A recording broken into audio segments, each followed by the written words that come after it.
What's up guys? So, good morning, good afternoon, and good evening. So, ngayong araw na to,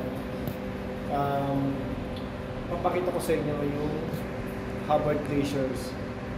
Dito pa rin sa, hindi ko lang kung sa Alaska to Hubbard Glaciers, pero tawag na dito ay Hubbard Glaciers. So, makikita nyo sa inyong yan. Yan yung Hubbard Glaciers, no? Punong-puno ng yelo ang bundok. Yan, yung doon banda doon, yun yung i-zoom ko, yun kung makikita nyo, yan ay yelo, no? Talagang purong yelo yan. Hindi yan bundok, talagang yelo siya na siguro mga 30 floor daw ang ano niyan, ang taas niyan kung pupunta ka dyan sa pinakamalapit niya, mga 30 floor daw. So medyo malayo kami ngayon sa pinaka glaciers kasi bawal ang malalaking sasakyang pangdagat dyan. Yung mga pwede na pumunta yung mga maliliit. So ayan, oh, ganda, oh. So, ito niyan. So yun, oh, yung bundok puro ice. Ganda. So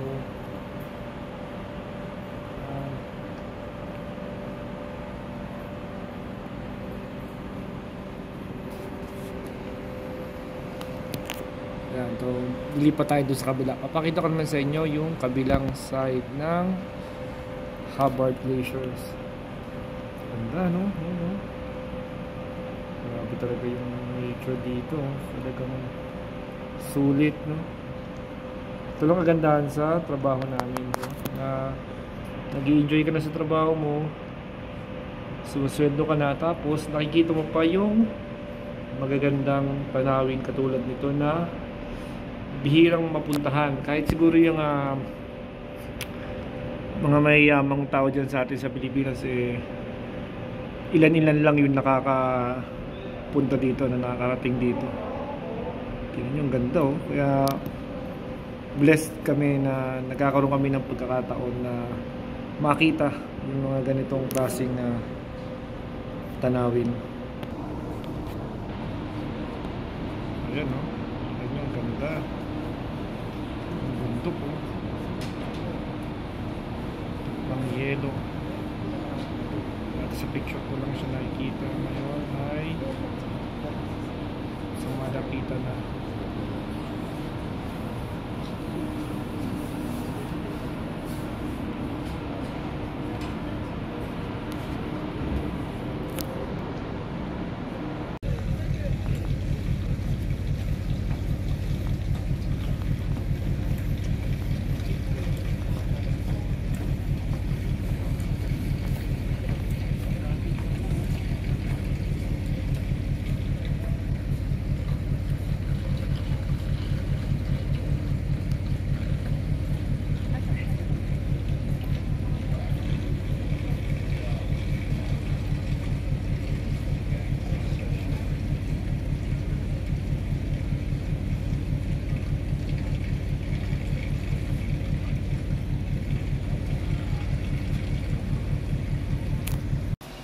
Which in turn creates billions of dollars of income in our society.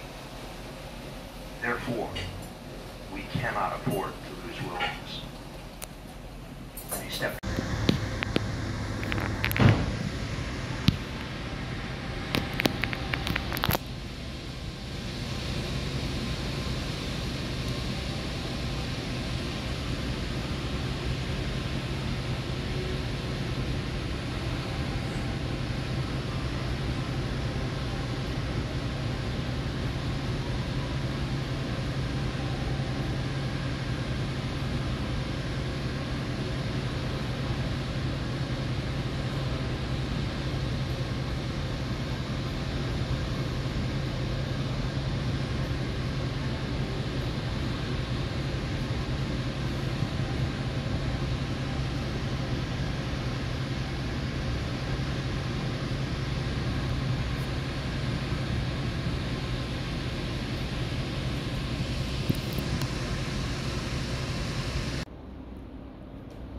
Yan, so ito yung kahabaan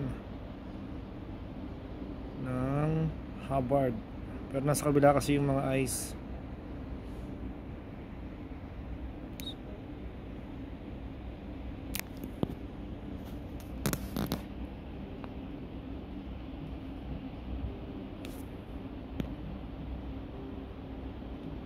Ito yung yellow, no? Nagbubundok na yellow.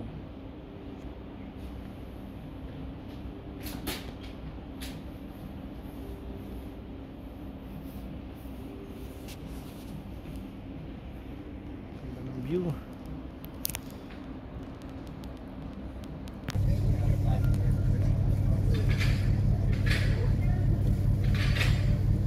Mountain of Ice. Makikita nyo, napakaganda, tsaka napakalamig. Sa likod ko, so kung nakikita nyo lang sana ito ng malapitan, talagang ganda ng glacier dito, no? So ngayon kasalukuyan nag T360 yung barko namin, no? Kasi iniikot ni Kapitan para makakita ng buong barko, yung left and right side ng bundok ng yelo. So makikita nyo dahan-dahan umi-spin siya dahan-dahan, at mamaya papakita ko sa inyo. Ayan, front view ng camera ko. Ayan, ganda, oh.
What's up guys, so yan muna. So hope na nag-enjoy kayo sa konting